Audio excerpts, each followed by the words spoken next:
तो फिर से आप सबका स्वागत है, बहुत ही हार्दिक दिल से आपका अभिनंदन है मेरे चैनल में जिसका नाम है Giza education.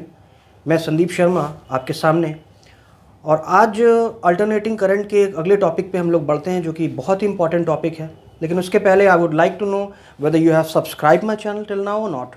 If not, I would really humbly requesting you to please do subscribe my channel. It all gives me a lot of pleasure, at the same time it's inspired me a lot. So these all things are going to motivate me a lot to bring further interesting videos for you, because I would like to know how much students are interacting with me. Okay, so ये interaction बहुत ज़रूरी है। किसी प्रकार की समस्या, कोई भी आपको दिक्कत आ रही हो किसी प्रकार के टॉपिक में, तो आप वो चाहें तो कमेंट बॉक्स में डाल सकते हैं। इससे हमारा इंटरेक्शन होगा और मैं आपके बारे में, आपके दिल की बातों के बारे में ज़्यादा जान पाऊँगा। जो आपकी परेशानियाँ हैं उनको शायद आसानी से दूर कर पाऊँगा। So by not wasting any more time, I mean what is the topic we are having today with us, that we are going to start with the power in the AC circuit. Now power, as we know that power होती क्या है, what till now you were knowing power as. Power is actually the rate of consumption of energy, यानी कोई circuit किस rate से, किस गति से एनर्जी को खा रहा है, इसी को पावर कहते हैं। by which rate the particular circuit is eating the energy away per second. So energy eaten away per second is known as power. ठीक है, कहीं कहीं ऐसा भी लिखा जाता है रेट ऑफ डूइंग वर्क, यानी वर्क डन पर सेकेंड। वर्क एनर्जी सब एक ही चीज़ है ना, वर्क कर रहा है तो ही एनर्जी खा रहा है। वर्क एनर्जी सब इंटर कन्वर्टेबल चीज़ें हैं, ठीक है, एक ही चीज़ के दो रूप हैं, in fact you can say. So I was having that. अब सवाल ये है कि हम लोग सबसे पहले अगर अपने पावर की बात करें तो पावर हम एवरेज निकालना चाहते हैं थ्रू आउट द साइकिल। एक पूरी साइकिल के लिए पावर की एवरेज होगी वो हम निकालना चाहते हैं। But before that let me tell you one thing, that what formula do we have in calculus relative to the power and work. This is dw by dt. Let me write it fine, that is dw by dt. dw by dt is equal to power, rate of doing work. ठीक है, ये क्या है, ये instantaneous power है। क्या है ये? इंस्टेंटेनियस। किसी भी इंस्टेंट पर कितना वर्क हुआ, किस उस छोटे से टाइम ड्यूरेशन में, यानी कितनी एनर्जी खा ली गई उस छोटे से टाइम ड्यूरेशन में, वो इंस्टेंटेनियस पावर हुआ। तो अगर मैं इसमें देखूं, यानी कि मुझे छोटी सी वो एनर्जी मिल जाएगी जो उस इंस्टेंट पे सर्किट द्वारा खाई गई होगी। We are going to get that energy at particular instant the circuits are eaten away. What it will be? It will be power instantaneous into dt. Okay, now what is power instantaneous? Instantaneous power होगी क्या? देखो यार, power instantaneous होगी ये कि ये होगी भाई जो वोल्टेज इंस्टेंटेनियस होगा इनटू जो करंट इंस्टेंटेनियस होगा। ठीक है, अब सवाल ये है कि वोल्टेज ये इंस्टेंटेनियस है, आरएमएस नहीं, याद रखिएगा। मैं इसे साफ साफ लिख देता हूँ। कभी कभी मेरी राइटिंग बहुत अच्छी नहीं होती है, वैसे मैं कोशिश बहुत करता हूँ कि अच्छी हो, लेकिन कभी कभी अच्छी नहीं हो पाती है। बट स्टिल आई मीन मुझे आपका साथ चाहिए। आप ध्यान से देखेंगे तो ज़रूर मेरी बात को समझ पाएंगे। पावर इंस्टेंटेनियस को voltage instantaneous into current instantaneous के रूप में हम लिख सकते हैं। अब सवाल ये है यार, जैसा तुम जानते हो कि इंस्टेंटेनियस वोल्टेज तो हमारे पास ये होता था ना, we not sine omega t. ये मैं पहले ही क्लास में बता चुका हूँ ये सारी चीज़ें। वोल्टेज, इंस्टेंटेनियस वोल्टेज का इक्वेशन ये होता है। मुझे पता है कि किसी प्रकार का सर्किट हो, अगर रेजिस्टेंस होगा तो करंट, अगर प्योर रेजिस्टर है तो सीधी सी बात है कि उसमें करंट का कोई फेज लैग नहीं होता, करंट और वोल्टेज एक साथ चलते हैं। हाँ, कैपेसिटर के अलोंग और इंडक्टर के along the capacitor, along the inductor, the possibility of current is either it is pi by 2 leading the voltage or pi by 2 lagging the voltage. We do not know anything about it. So let's discuss current instantaneous. We can write down the equation as I naught sine omega t minus phi. Now you will ask that why did I write omega t minus phi? Why did I at all write omega t minus phi?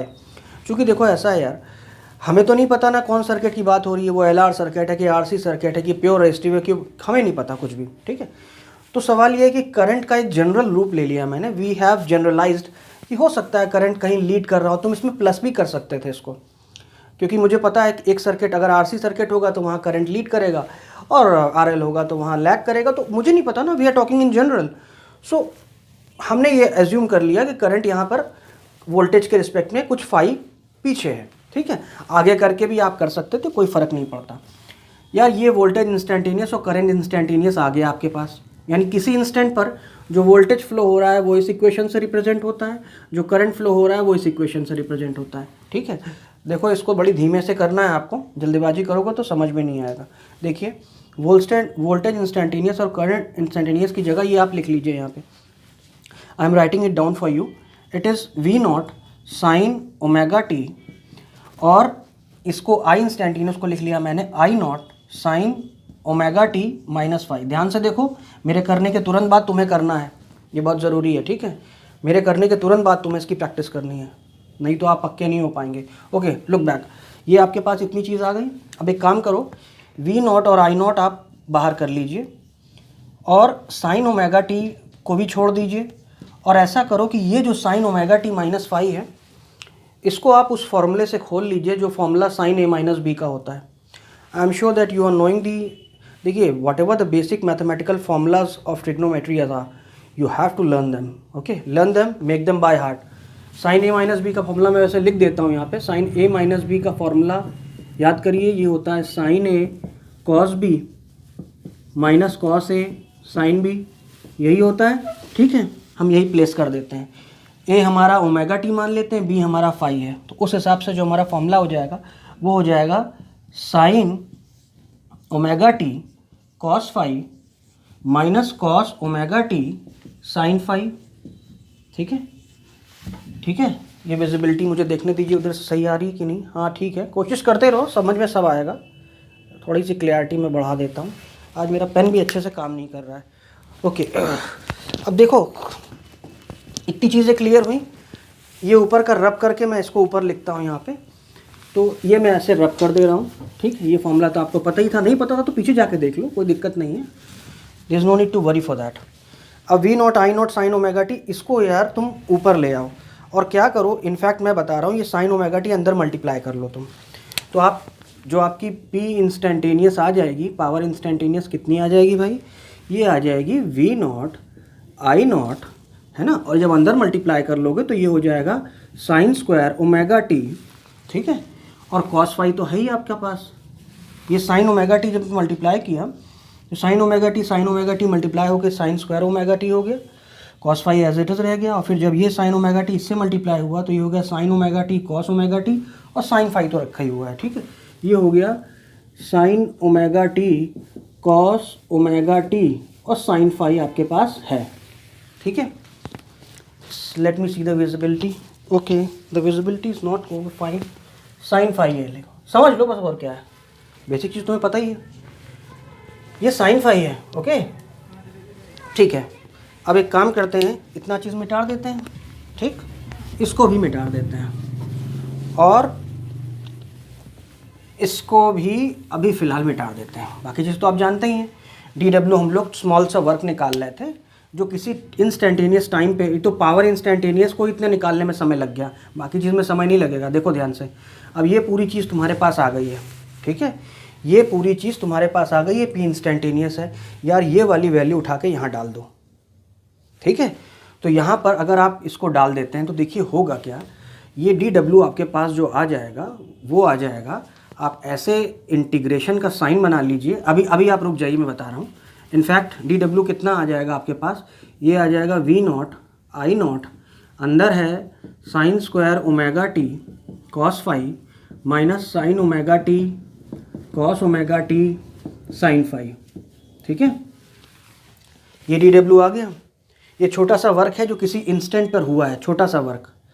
अगर ऐसा पूरा work पूरे cycle के लिए मुझे निकालना हो तो मुझे बस ये वर्क इंटीग्रेट करना पड़ेगा, यानी 0 से t टाइम पीरियड के लिए अगर मैं वर्क को इंटीग्रेट कर दूं तो टोटल पूरे टाइम साइकिल में जो वर्क हुआ होगा वो आ जाएगा।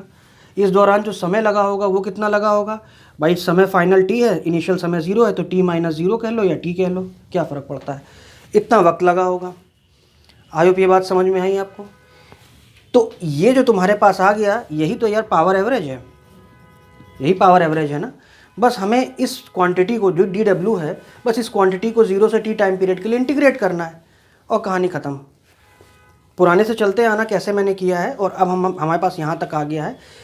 पावर होता क्या है, टोटल वर्क डन, तो पूरे टाइम साइकिल में जो वर्क हुआ वो इतना हुआ, डी डब्ल्यू वर्क हमने निकाला। अगर पूरे साइकिल के लिए इंटीग्रेट कर देते हैं तो पूरे साइकिल के लिए आपको वर्क दे देगा।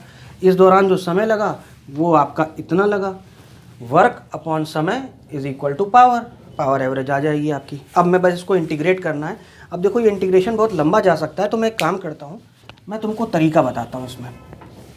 जब इस पूरी क्वांटिटी को इंटीग्रेट करोगे, डी डब्ल्यू को इंटीग्रेट करेंगे ना 0 से डब्ल्यू के लिए, जब इस चीज़ को इंटीग्रेट करोगे 0 से टी टाइम साइकिल के लिए, तो ऐसा है कि आप याद रखिए कि इस डी डब्ल्यू जो इंटीग्रेट था, तो डी डब्ल्यू को तो हमें ऐसे लिख लेना था। ये डी डब्ल्यू था क्या, ये था हमारा power instantaneous into D T.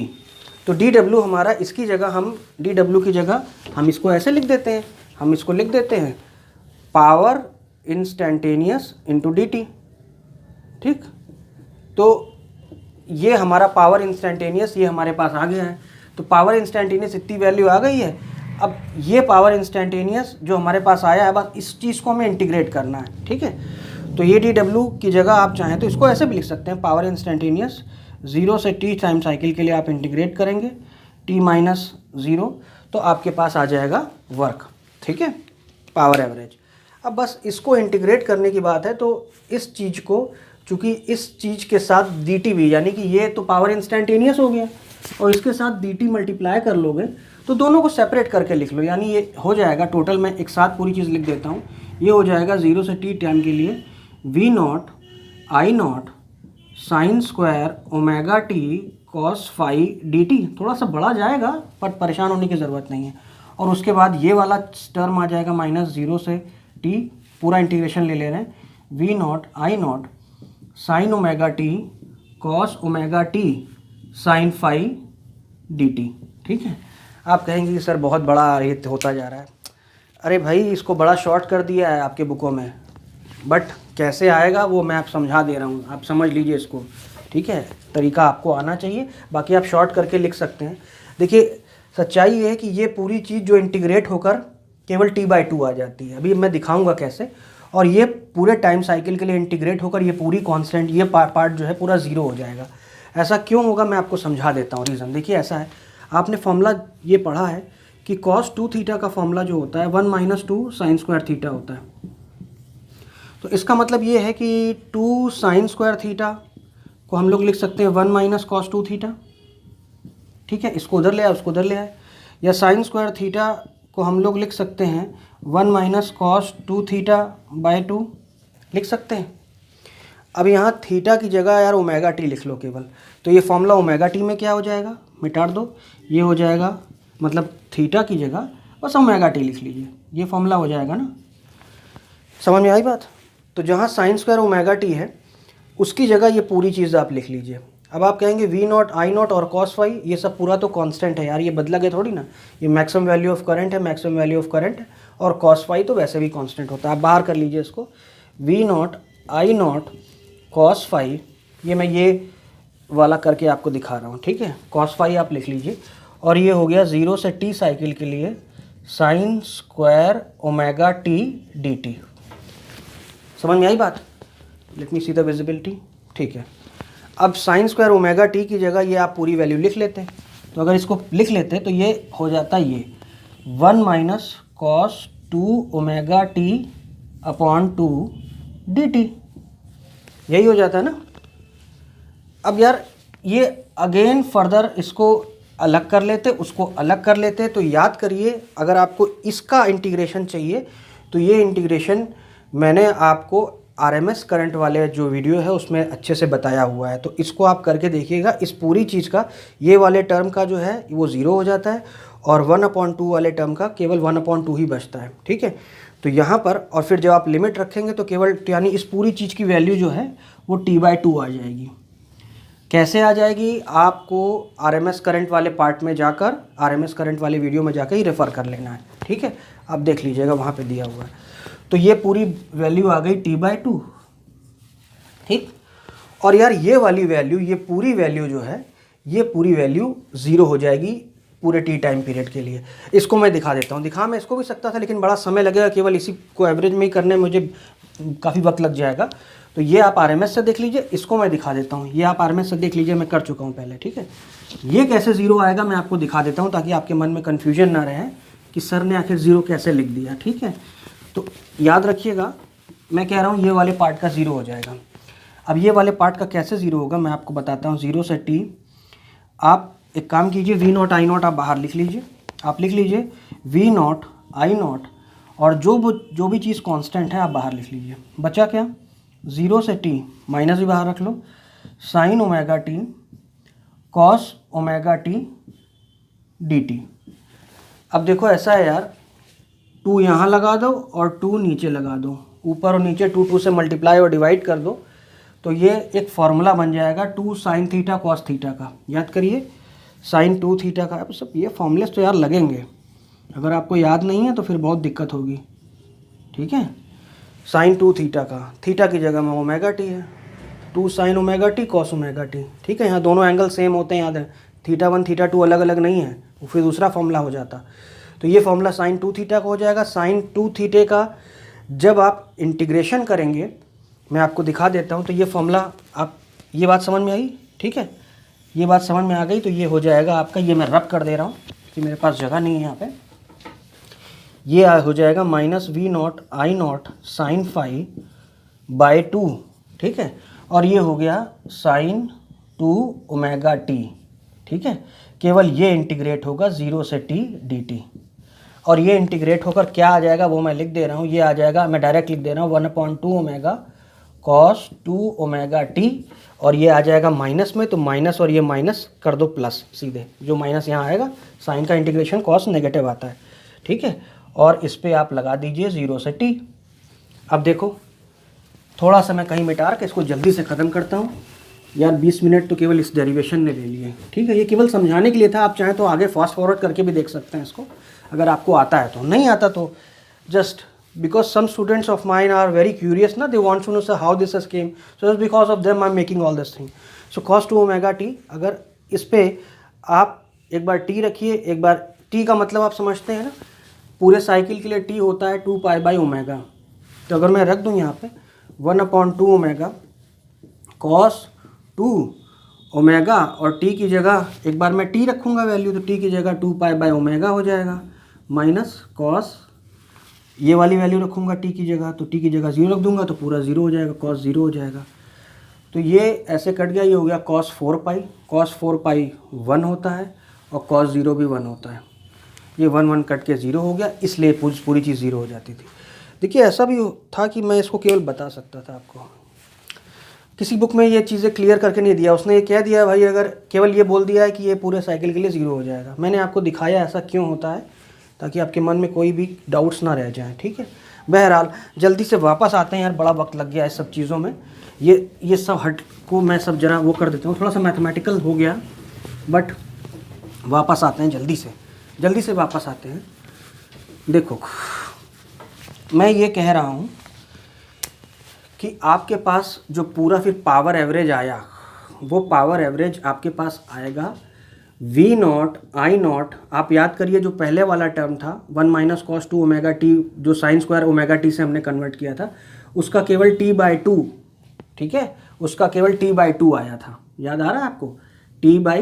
याद आ रहा है? t/2 ये आया था। ठीक है, तो ये जो हम लोगों ने P इंस्टेंटेनियस, मैं थोड़ा सा लिख दे रहा हूँ, P इंस्टेंटेनियस dt वाली जो वैल्यू है, ये पूरी वैल्यू जो है ये इतनी आ गई थी, और ये डिवाइड बाय टाइम -0 यानी टाइम था, टाइम से टाइम काट दीजिए, और इसके साथ आपके पास ये पूरे के साथ cos फाई भी आ गया था। तो ये आपका V0 I0 cos 5/2 आ गया पावर एवरेज। ठीक है, अब इसको ऐसे लिख सकते हैं क्या हम लोग, V0/√2 into I0/√2 into cos 5। क्यों लिखा है ऐसे? क्योंकि ये होता है VRMS और ये होता है IRMS, तो फॉर्मूला मेरा ये बन के आ जाएगा VRMS into IRMS into cos 5। ये हमारे पास पावर एवरेज की वैल्यू आ गई आखिरकार। दे रहा हूँ, ये आपके पास पावर एवरेज आ गया। अब ऐसा है, रही बात cos 5 की यार, तो cos 5 यही हमारा पावर फैक्टर होता है। ठीक है, याद है ना अच्छे से? इसी चीज़ को हम लोग पावर फैक्टर कहते हैं, पावर फैक्टर। अब पावर फैक्टर ये cos 5 जो है, बस हर जगह मुझे यही लगाना है, अलग अलग सर्किट में cos 5 बदलेगा मेरा। याद करिए, मैंने आपको बताया था ये VL था, अगर ये VR था और ये VC था, तो LR सर्किट में जो हम लोग बना रहे थे, तो LR सर्किट में ये हमारा बन के आ रहा था रिजल्टेंट वोल्टेज, ये हमारा फेज़ एंगल था। तो वहाँ पर आपको पता है कि ये VL है, ये VR है, और ये VL square plus VR square है ना, ये आपको पता है। तो सीधी सी बात है यार, हम लोगों ने tan phi निकाला था ना, tan phi हमारे पास कितना आता था, tan phi याद करिए, ये आता था VL अपॉन VR, तो IXL अपॉन IR करके, तो XL अपॉन R आ गया था हमारे पास। तो डायरेक्टली इस प्रकार का मैं बना लेता हूँ, यानी अगर मैं इसको XL मान लूँ, इसको R मान लूँ, तो ये हो जाएगा अंडर रूट XL का स्क्वायर प्लस R स्क्वायर, यही हो जाएगा ना। तो ये फाई है, तो फाई tan फाई इतना है, तो कॉस फाई इसके हिसाब से हो जाएगा बेस अपॉन हाइपोटेन्यूज, यानी R by under root XL का स्क्वायर प्लस R स्क्वायर। देखो मुद्दे की बात ये है केवल, in very short form, cos phi is actually R by impedance of the circuit. अब हर सर्किट का इम्पीडेंस अगर आपको याद हो तो बस रखते जाइए, आपका कॉस फाई किसी भी सर्किट का बता देगा। LR सर्किट होगा तो वहाँ इम्पीडेंस क्या है आपको पता है, बस आपको यानी LR सर्किट का इम्पीडेंस डाल देना है, RC सर्किट का इम्पीडेंस डाल देना है, अगर LCR है तो LCR का डाल देना है, यानी केवल Z में आपको बदलाव चाहिए, ठीक है। जैसे अगर कोई कहता है LR सर्किट है, तो यहाँ पर कॉस फाई कितना हो जाएगा भाई, ये हो जाएगा R अपॉन LR सर्किट का इम्पीडेंस होता है XL का स्क्वायर प्लस R स्क्वायर, ठीक। इसी प्रकार से ये LR का हो गया, मैं और बाकी भी लिख दे रहा हूँ।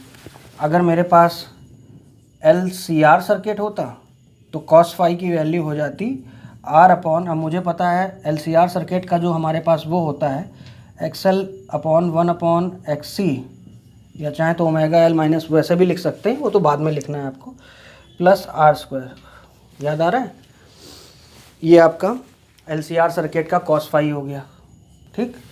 इसी प्रकार से RC सर्किट का लिखो तो वहाँ पर XC का स्क्वायर प्लस R स्क्वायर हो जाएगा कॉस फाई।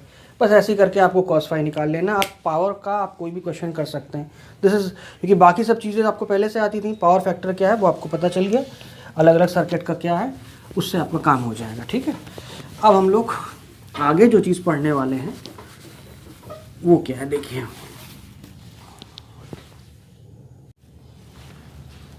अगले टॉपिक की ओर बढ़ते हैं।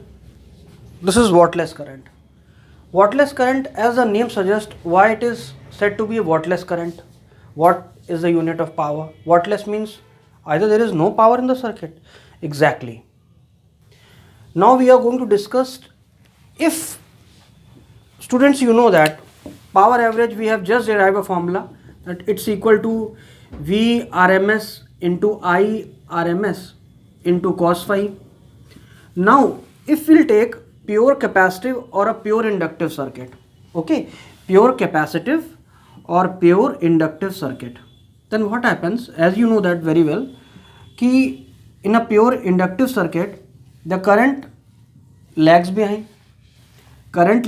the voltage, और pure capacitive circuit में current leads. In both of the cases you see that current always has a lagging or a leading by pi by 2. 90 degree या ऊपर है, 90 डिग्री नीचे, यानी उनके बीच में फेज लैग हमेशा। और कॉस फाई होता क्या है एक्चुअली, फाई जो है, फाई कौन सा एंगल होता है यार, रिजल्टेंट वोल्टेज और करंट के बीच का एंगल होता है। तो इस केस में चाहे वो प्योर इंडक्टिव हो चाहे प्योर कैपेसिटिव हो, cos phi cos pi by 2 हो जाएगा। और जब ये कॉस पाई बाई 2 हो जाएगा तो कॉस पाई बाई 2 0 होता है। तो इसका मतलब ये पावर एवरेज जो आ रही है वो उसमें 0 आ रही है। क्या मतलब है इसका, What does it mean? इसका तो ये मतलब निकल के आया that a pure capacitive or a pure inductive circuit do not consumes any power whatsoever. It is the reality. Let me show you. देखिए, let me be very frank.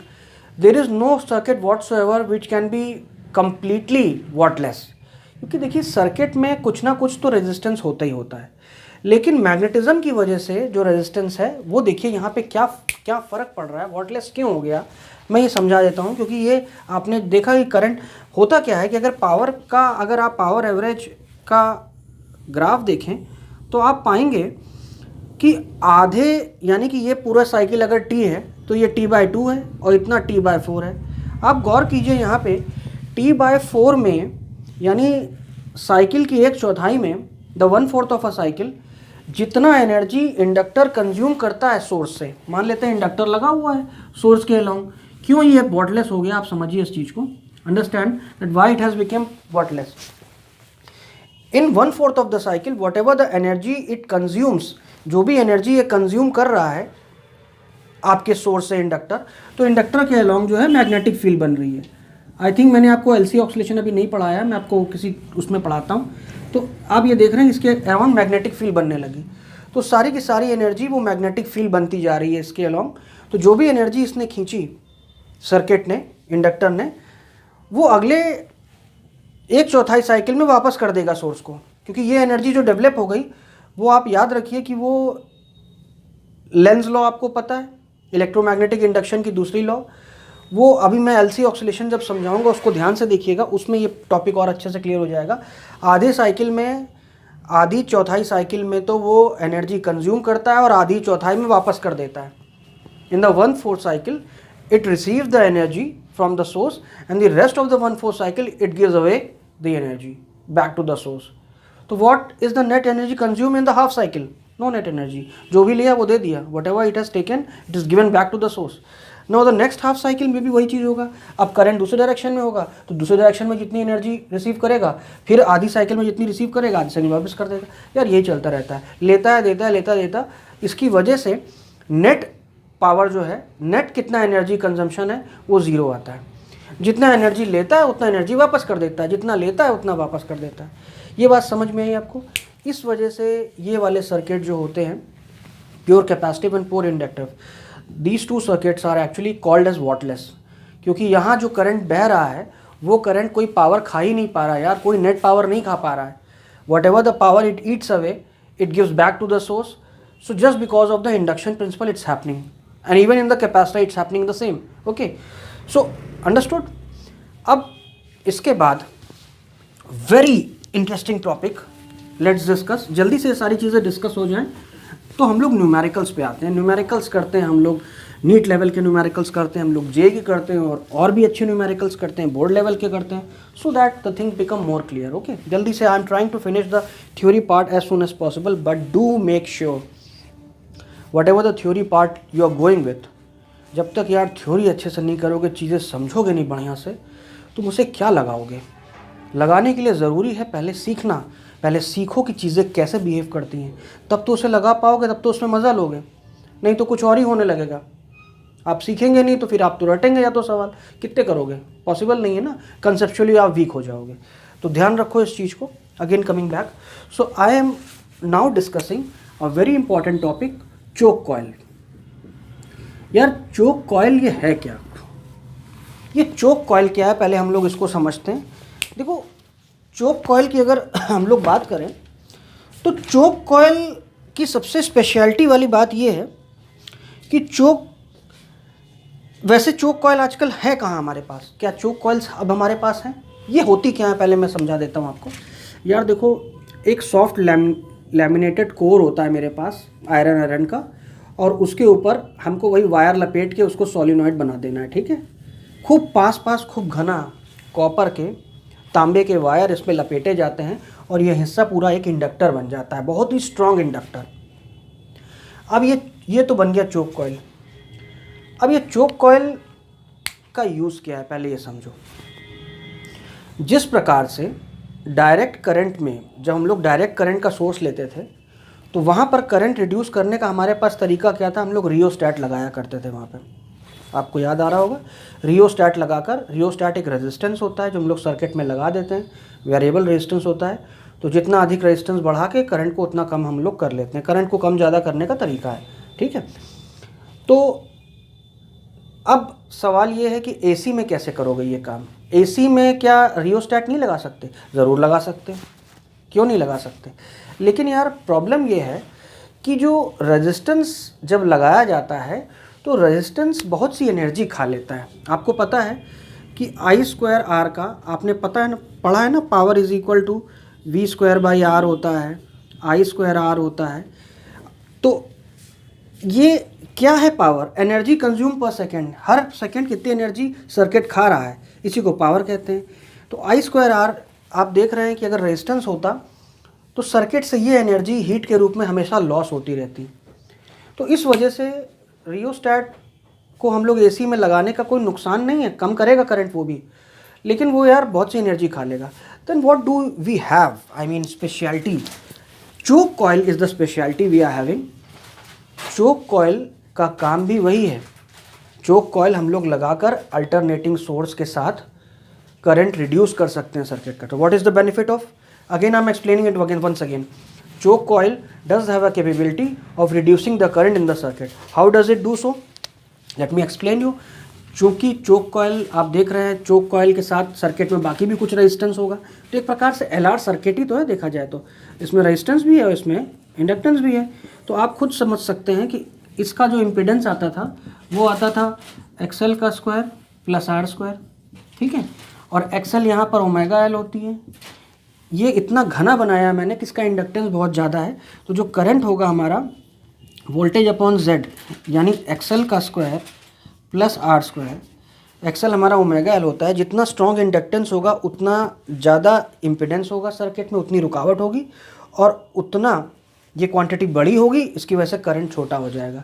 यानी ये सर्किट में करंट को रोकने के लिए चोक कॉइल का इस्तेमाल होता है, ठीक है। Now you know the use of choke coil, it is use to reduce the current in the circuit. And how it is better with respect to rheostat? It's better because it's not consuming any energy. अभी आपने देखा, अभी आपने महसूस किया, अगर circuit देखो, चूँकि तुमने तांबे का वायर लिया है तो इसका रेजिस्टेंस जो है, रेजिस्टेंस वाला हिस्सा वो बहुत कम है। तांबा is a very good conductor, copper is a very good conductor because of which it is having a very less resistance. तो रेजिस्टेंस पहले से ही कम था। आप समझिए इस चीज़ को, मैं क्या कह रहा हूँ, फिर समझ लीजिए। तो मैं ये कह रहा हूँ कि ये हमने बहुत ज़्यादा वाइंडिंग कर दी है ना हमने, तो ये बहुत ज़्यादा, इसकी वजह से करंट बहुत रिड्यूस हो जाएगा। तो चोक कॉइल यही काम करती है, करंट को रिड्यूस करती है। और अभी आपने पढ़ा कि इस प्रकार के सर्किट में अगर रेजिस्टेंस ऑलरेडी कम है तो सारा का सारा दारोमदार इस पर आ जा रहा है। लेकिन यार आप जानते हैं ये चीज़ अच्छे से, अभी मैंने आपको समझाया वॉटलेस करंट वाला, कि एक प्रकार से प्योर इंडक्टिव सर्किट सा बन रहा है ये। तो इस सर्किट में तो आपको वैसे भी पता है कि इसमें करंट जो होता है कोई भी पावर खा नहीं पाता। तो यही स्पेशलिटी है कि ये सर्किट एनर्जी का लॉस नहीं करेगा, क्योंकि आपको पता है कि वहाँ तो वॉटलेस करंट बहता है, जितना एनर्जी लेता है सोर्स को उतना वापस कर देता है, नेट एनर्जी कुछ भी नहीं लेता। तो इसलिए ये रियोस्टैट से हर मामले में बेहतर है। अच्छा, अब अगर कोई ये क्वेश्चन पूछे कि अगर मैं इसको एक क्वेश्चन के रूप में आप लिख लीजिए, अगर हम लोग ये अपनी चोक कॉइल अगर डीसी सर्किट में लगा दें तो वहाँ ये क्या काम करेगा? क्या वहाँ ये काम नहीं कर सकता? नहीं। डीसी सर्किट में आप जानते हैं कि डीसी सर्किट में सर्किट करंट जो होता है वो डायरेक्ट होता है, अल्टरनेटिंग की तरह वो लगातार चेंज नहीं हो रहा होता है। जब चेंज नहीं हो रहा है तो फ्रीक्वेंसी तो ज़ीरो होगी ना। फ्रीक्वेंसी होती क्या है? चेंज साइकिल, जितना चेंज हो रहा है। तो उस केस में डीसी सर्किट में, चूंकि डी सर्किट का ओमेगा ज़ीरो होता है, कोई फ्रीक्वेंसी नहीं होती उसमें, करंट चेंज नहीं होता है, एक करंट होता है कांस्टेंट। तो ओमेगा जब ज़ीरो होगा तो आप ये देख लीजिए, अगर ओमेगा ज़ीरो हो जाएगा तो एक्सएल तो ज़ीरो हो जाएगा ना, यानी डीसी सर्किट में वो कुछ काम ही नहीं कर पाएगा। हाँ, इन वायर में जो रेजिस्टेंस होगा थोड़ा बहुत, उसकी वजह से रेजिस्टेंस ज़रूर देगा, लेकिन अपने इंडक्टेंस की वजह से कोई रेजिस्टेंस नहीं दे पाएगा, ये वजह है। Am I clear very much? So this is the speciality, you know that DC current में it is useless, it is used as a, you can say to reduce the current in the circuit and only beneficial in the AC circuit. Okay, so choke coil की बात यहाँ ख़त्म हुई। चोक coil वैसे use, आजकल तो वैसे चोक use नहीं होती है। पहले जो ट्यूबलाइट्स आती थी उसमें चोक कॉइल यूज़ होती थी। पहले वो एक चोक बनी रहती थी, यहाँ भी ट्यूब लगी है तो आप नहीं देख पाएंगे, वहाँ ऊपर लगी है, उसमें चोक लगी। वो चोक पहले सॉलिनॉइड ही होता था अंदर, बाद में इलेक्ट्रॉनिक्स चोक लगने लगी, है ना। सो let's